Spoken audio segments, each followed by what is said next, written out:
Society celebrates connection as the ultimate achievement. We're told that happiness lives in crowds, that success means constant networking, that isolation equals failure. The modern world pushes us toward endless social obligations, measuring our worth by the size of our circles and the frequency of our interactions. Loneliness has become a diagnosis, solitude a symptom of something broken, and choosing to be alone a sign of social inadequacy. But what if the most intelligent minds throughout history understood something we've forgotten? Arthur Schopenhauer, the German philosopher who revolutionized Western thought, argued that intellectual superiority naturally leads to solitude, not as a curse, but as a profound preference. He observed that the brightest individuals don't flee from people because they're damaged. They seek solitude because they've discovered something infinitely more valuable than social validation. Schopenhauer himself spent decades in deliberate isolation, producing philosophical works that would influence thinkers from Nietzsche to Freud to Einstein. While society called him misanthropic, he was experiencing a quality of existence most people never access. His solitude wasn't escape. It was the prerequisite for intellectual depth, creative power, and genuine self-knowledge that shallow social engagement actively prevents. In this video, we'll explore why Schopenhauer considered solitude the natural habitat of intelligence, how social interaction drains intellectual energy in ways most people never recognize, and why the greatest minds choose emptiness over company. You'll discover the psychological mechanisms that make crowds unbearable for certain temperaments, understand why small talk feels like spiritual death to intellectual individuals, and learn how solitude becomes the foundation for authentic existence. If you're new to the channel and haven't subscribed yet, click the subscribe button and like the video to support our work. Thank you for your support. Now let's examine why intelligence creates an unbridgeable distance between the individual and the masses. Imagine standing in a crowded room where every conversation feels like walking through shallow water. You're moving, but going nowhere. Everyone discusses the weather, weekend plans, sports scores, celebrity gossip. The noise surrounds you, but the substance is absent. You smile, nod, participate minimally, while internally calculating how soon you can leave without appearing rude. This isn't shyness or social anxiety. This is intellectual suffocation, the experience of a mind that operates on frequencies most people never access. Schopenhauer recognized something most social psychology ignores. Not all isolation stems from inadequacy or fear. Some solitude emerges from a fundamental incompatibility between intellectual depth and social superficiality. He observed that highly intelligent individuals don't struggle with social skills. They struggle with finding social interaction worth the enormous energy it demands. The problem isn't their ability to engage, it's that engagement itself often feels like cognitive degradation. Consider the intelligent person at a dinner party. While others energize through gossip and small talk, this individual experiences something closer to slow drowning. Each trivial conversation requires suppressing complexity, dumbing down observations, pretending that surface-level exchange provides satisfaction. It's not superiority, it's exhaustion. The mental effort required to operate on a wavelength far below your natural frequency creates a specific kind of fatigue that socializing can never replenish. Schopenhauer noticed that most human interaction follows predictable scripts. The same complaints about work, the same political arguments, the same relationship drama, endlessly recycled with different names. For the intelligent mind, this repetition becomes unbearable. They've already mapped these conversational territories, predicted the conclusions, understood the underlying patterns. Revisiting them feels like watching a movie you've memorized, except you're also required to pretend it's your first viewing and react with appropriate surprise. The philosopher argued that human nature operates primarily through will, blind, insatiable striving that drives most behavior. The masses pursue social connection not from genuine interest in others, but from an unconscious need to escape themselves. They fill their calendars with social obligations because silence and solitude force confrontation with the emptiness of their inner lives.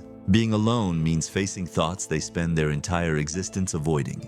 In his clinical observations of human behavior, Schopenhauer noted that most people lack any genuine inner life. Their thoughts, when not occupied by immediate practical concerns, remain completely empty. Without external stimulation, without other people, entertainment, distraction, they experience crushing boredom because there's nothing substantial inside them to engage with. For these individuals, solitude isn't refreshing, it's terrifying. It reveals the vacancy they spend their lives concealing. But the intelligent person possesses an entirely different internal landscape.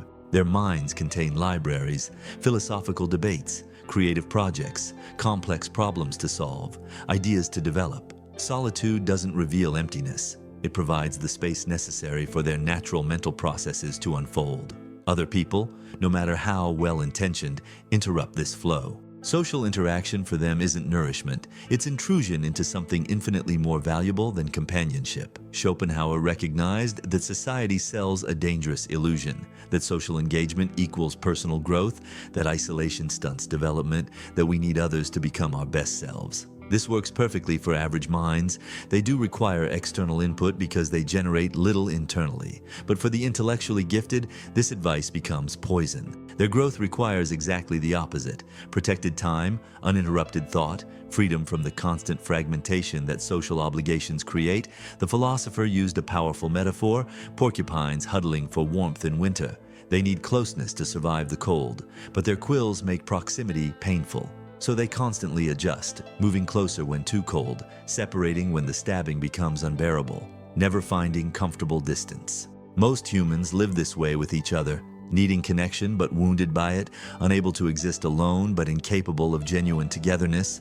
But what if some porcupines grew thick fur and no longer needed the huddle? What if their quills developed not as weapons but as sensors for a solitary existence? This describes the intelligent individual, someone who developed internal resources that make the painful compromise of social proximity unnecessary. They're not damaged porcupines unable to huddle properly, they're evolved beyond the need for huddling entirely. If you related to the sense of intellectual isolation in social settings, click the like button and subscribe to the channel if you haven't already. Thank you for your support. Schopenhauer's insight reveals something most self-help psychology refuses to acknowledge. The solution isn't better social skills or more exposure therapy. It's permission to honor your actual nature rather than forcing yourself into patterns designed for fundamentally different minds. This brings us to a critical question. If social isolation represents intellectual evolution rather than social failure, what exactly does solitude provide that company actively prevents?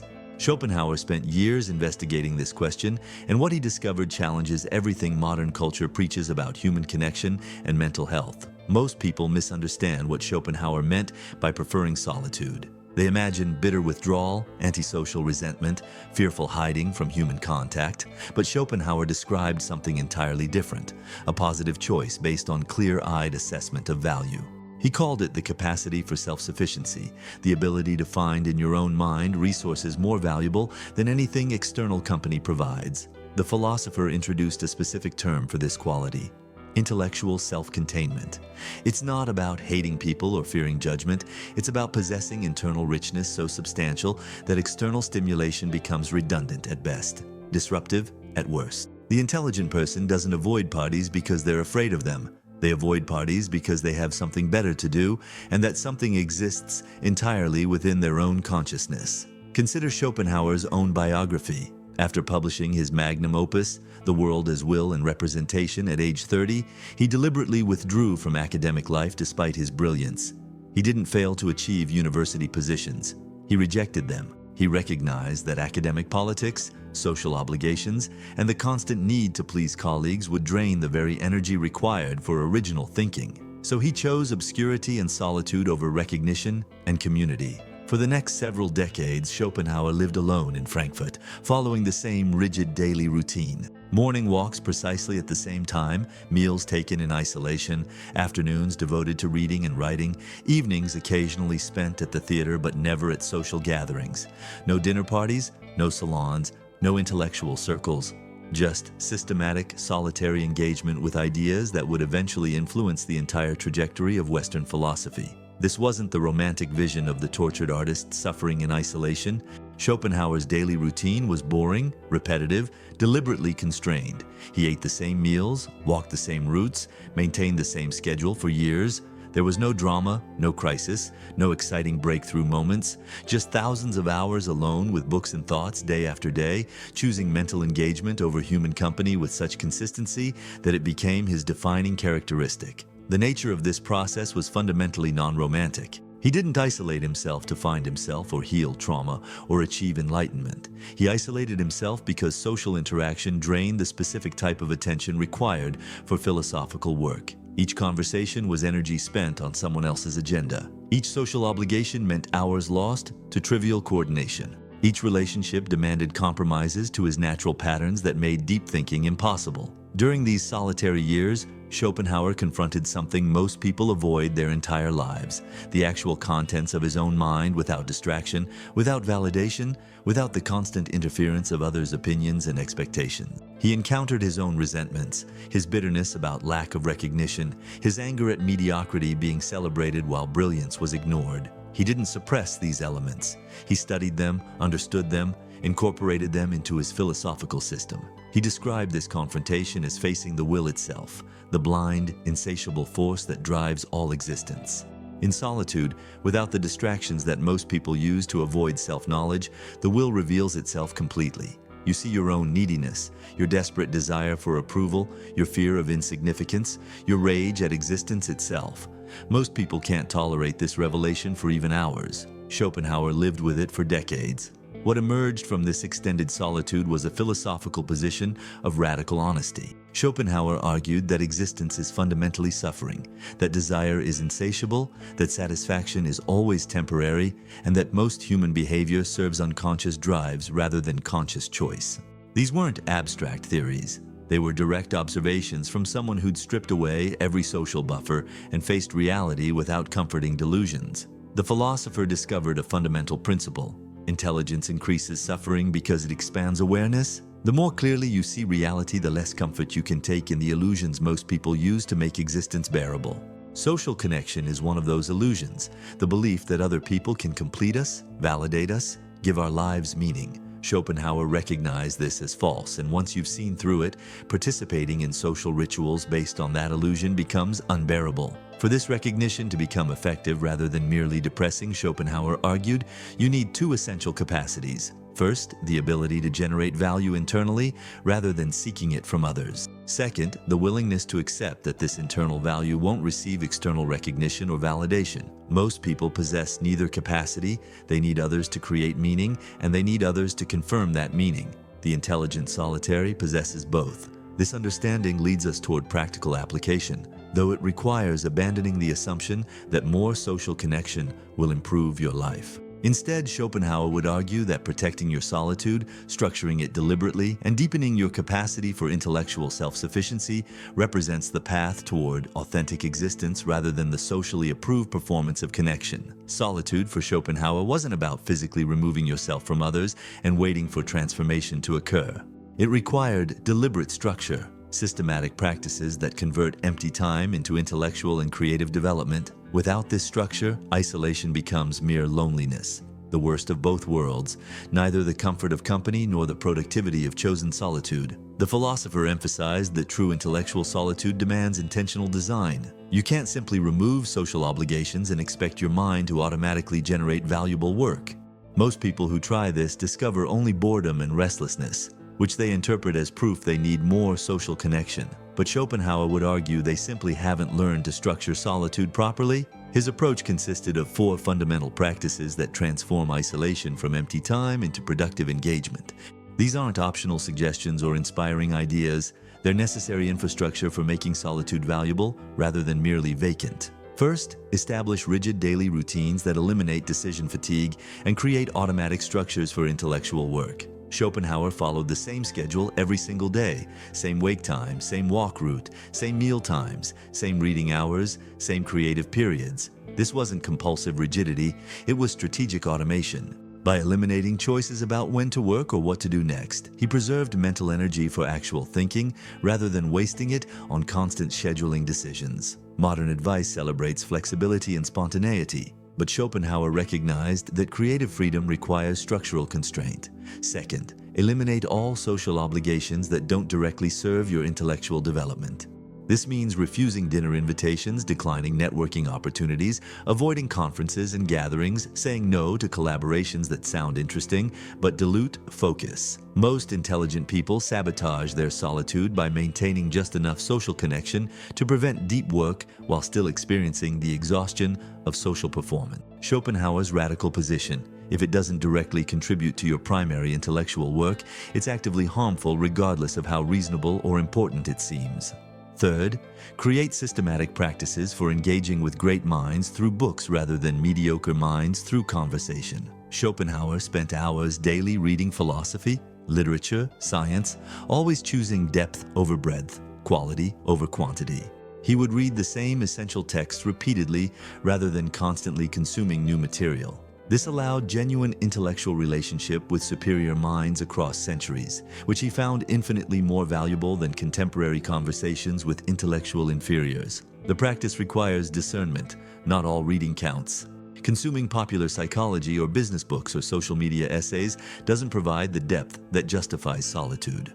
Fourth, maintain detailed records of your intellectual development through writing, journaling, or systematic note-taking. Schopenhauer kept extensive notebooks where he recorded observations, developed arguments, tracked his thinking evolution.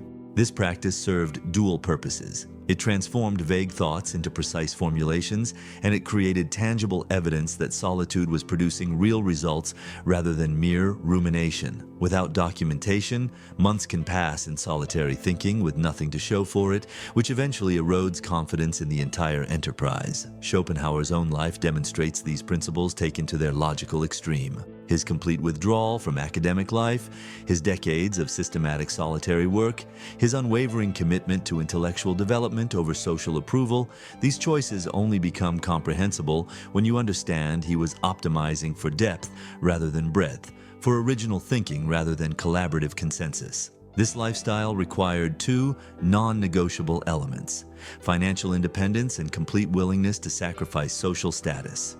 Schopenhauer had inherited wealth that allowed him to avoid employment and its mandatory social dimensions. Without this economic foundation, his radical solitude would have been impossible. Most people must compromise their isolation to earn living, which immediately limits how far they can withdraw. Additionally, he had to accept permanent obscurity during his lifetime. His books sold almost nothing for decades. Academic philosophers ignored or dismissed his work. He had no students, no followers, no intellectual community celebrating his contributions. He died largely unknown, his influence emerging only years after his death. Most people cannot tolerate this level of non-recognition. They need external validation to continue working. Schopenhauer didn't, but even systematic solitude, even perfect structure, even complete commitment eventually produces an inevitable confrontation that most people abandon the entire project to avoid. Because true isolation doesn't just remove distractions. It removes all the psychological buffers that social connection provides against facing exactly what you've been avoiding your entire life. The test doesn't arrive during the initial withdrawal from social life. Those first weeks and months of solitude often feel liberating, finally free from obligations, finally possessing time for important work, finally able to think without interruption. You establish routines, you begin projects, you experience the satisfaction of focused engagement. This honeymoon period convinces you that you've discovered something most people miss. But Schopenhauer understood that the real challenge emerges later, in the sustained emptiness when novelty fades and silence becomes absolute. You're alone, truly alone, and the initial projects have reached their natural pauses. The routines continue, but they're no longer exciting. The reading feels familiar, the writing becomes difficult, and in that stillness, something else begins surfacing, something your constant social engagement was designed to suppress. You start noticing the actual quality of your thoughts when nobody's watching, when there's no performance, when you can't disguise patterns behind social presentation, the repetitive loops your mind runs, the same anxieties recycling endlessly, the grandiose fantasies alternating with crushing self-doubt, the desperate need for significance fighting against the suspicion of your own mediocrity. All of it becomes visible because there's nothing else to focus on. This is when most people abort the experiment. They suddenly remember important relationships they've been neglecting. They discover urgent social obligations. They convince themselves that isolation has served its purpose and now balance is required. They return to social engagement not because it's valuable, but because confronting their actual mental contents became unbearable. Schopenhauer described this moment as encountering the will in its raw form. The blind, insatiable striving that normally gets channeled into social performance, career achievement, relationship drama, all the external projects that give life apparent meaning, suddenly has nowhere to go. It reveals itself as what it actually is: desperate, repetitive, ultimately pointless grasping after satisfaction that never arrives. When you can't distract yourself with other people's opinions, problems, or validation, you face a devastating question. What do you actually want? Not what you're supposed to want, not what would impress others, not what fits your self-image. What do you genuinely desire when all external reference points disappear? Most people discover they have no authentic answer. Their wants are entirely borrowed, their goals completely derivative, their entire sense of purpose dependent on external frameworks. You might encounter rage at this discovery, anger that you've wasted years pursuing objectives that meant nothing, that you've organized your entire life around gaining approval from people whose judgment you don't even respect, that you've sacrificed your limited time to social games that never mattered. Schopenhauer didn't suppress this rage. He built it into his philosophy, his notorious pessimism emerging directly from clear-sighted recognition of how much human effort serves absolutely nothing of genuine value. Or you might encounter profound grief, mourning for the life you didn't live, for the person you might have become if you'd started this process earlier, for the decades lost to social performance and the pursuit of conventional success. This grief has no solution, no resolution. You can't retrieve lost time. You can't undo fundamental choices. You can only acknowledge the loss and continue. The philosopher argued that this psychological suffering serves an essential function. It burns away illusions. Each comfortable lie about yourself, each socially approved delusion, each comforting narrative about your life's meaning, all of them become impossible to maintain when you're alone long enough. The discomfort you feel isn't the problem, it's the solution. It's reality asserting itself against the fantasy structure you've been defending. If you resist the urge to escape back into social distraction, if you continue sitting with this discomfort day after day, something unexpected begins emerging. Not happiness or peace. Schopenhauer never promised those, but clarity, genuine self-knowledge, understanding of what you actually are beneath all the performance and pretense. This understanding is harsh, unforgiving, completely unsentimental. It's also the only foundation for authentic existence. The insights that arise from this process aren't inspiring or uplifting. You recognize how much of your behavior serves unconscious drives. You see clearly how little control you have over your own desires and impulses. You understand that most of what you consider your personality is just programmed response patterns. You realize that free will is largely illusory, that you're operated by forces you never chose and barely understand. Most philosophical traditions would call this depressing. Schopenhauer called it liberating, not because it feels good, but because it's true. And only from true understanding, no matter how dark, can you build anything of actual value. The alternative is continuing to operate on comfortable delusions that eventually collapse anyway, wasting your entire existence defending positions that were never real in the first place. The necessity of this confrontation explains why Schopenhauer considered solitude essential for anyone seeking genuine understanding. You simply cannot face these truths while maintaining social performance. The social self exists specifically to avoid them, to present an acceptable face to the world, to participate in collective delusions that make society function. Choosing solitude means choosing truth over comfort, clarity over belonging, authentic understanding over socially approved ignorance. This brings us to the most paradoxical aspect of Schopenhauer's philosophy, the transformation that emerges from accepting rather than fighting this dark recognition. Because something profound occurs when you stop trying to escape the fundamental nature of existence and instead incorporate that understanding into how you live. The transformation that follows genuine confrontation with yourself and sustained solitude doesn't announce itself with dramatic revelation or sudden enlightenment. It occurs gradually, almost imperceptibly, through thousands of small adjustments in how you relate to existence. The change is so subtle that you barely notice it happening until one day you realize you've become unrecognizable from who you were. You begin reappearing in limited social contexts, but something fundamental has shifted. Where you once sought approval, you now simply observe. Where you once needed validation, you now feel only mild curiosity about others' responses. Where you once carefully managed your presentation, you now interact with complete indifference to how you're perceived. The irony is devastating for people who knew you before. They wanted you to become more socially engaged, more connected, more normal. Now you're technically present, participating in conversations, attending occasional gatherings, but you're also completely absent in ways that disturb them more than physical isolation ever did. You're performing social interaction from a distance, like an anthropologist studying tribal rituals rather than a participant seeking belonging. People sense this immediately, though they can't articulate exactly what's changed. You smile at appropriate moments, you respond to questions, you fulfill minimal social obligations. But there's no neediness, no desire to impress, no concern about judgment. You've become socially functional but emotionally unreachable, present in body but permanently elsewhere in consciousness. What disturbs others most are qualities they simultaneously admire and resent. Complete honesty without concern for consequences. willingness to state uncomfortable truths everyone else carefully avoids, total absence of performative emotion, no fake enthusiasm, no polite pretense, no social lubrication. You've stopped playing games everyone else still considers mandatory, and your refusal highlights their own exhausting participation. The anticlimax for the world around you is profound. They expected your period of isolation to produce either breakdown or breakthrough. Either you'd return broken and needing help, or you'd return enlightened and able to teach them shortcuts to wisdom. Instead, you return ordinary but unreachable.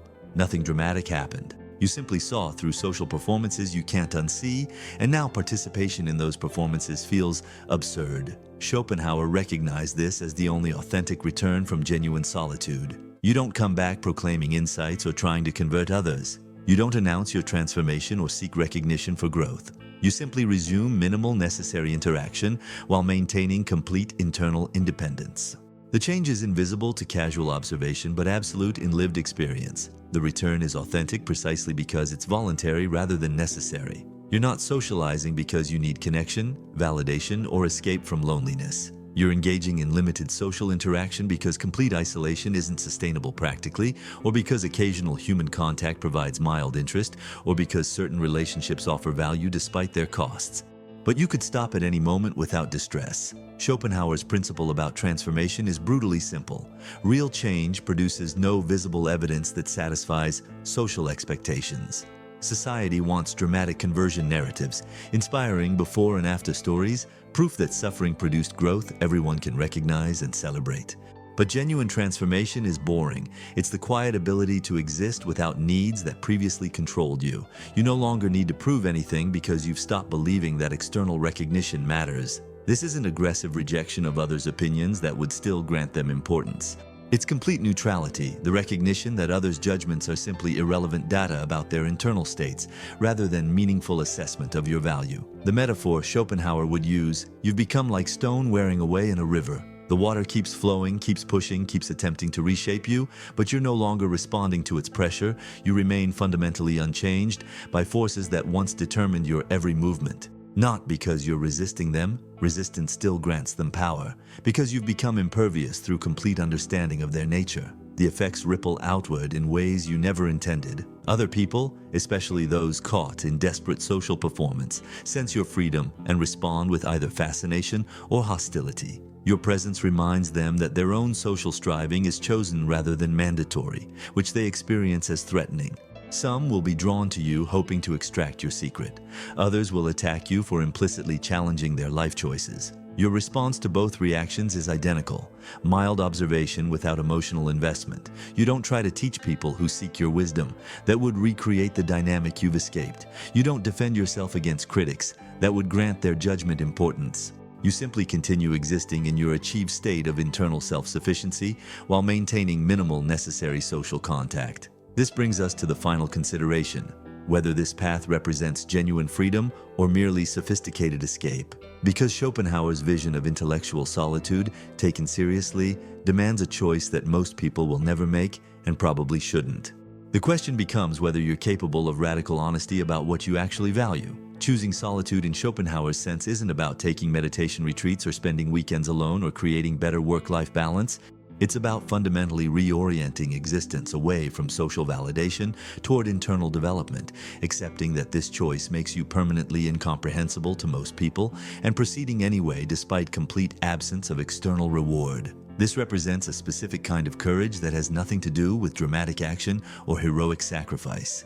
It's the courage to disappoint others' expectations, to waste your apparent potential by conventional measures, to spend your limited time on pursuits that produce no socially recognized achievement. It's choosing obscurity over recognition, depth over breadth, authentic engagement over impressive performance. Schopenhauer described this as an alchemical process, transforming the base metal of social ambition into the gold of intellectual self-sufficiency. But alchemy wasn't magic in his conception. It was patient, systematic work that most people lacked the discipline to complete.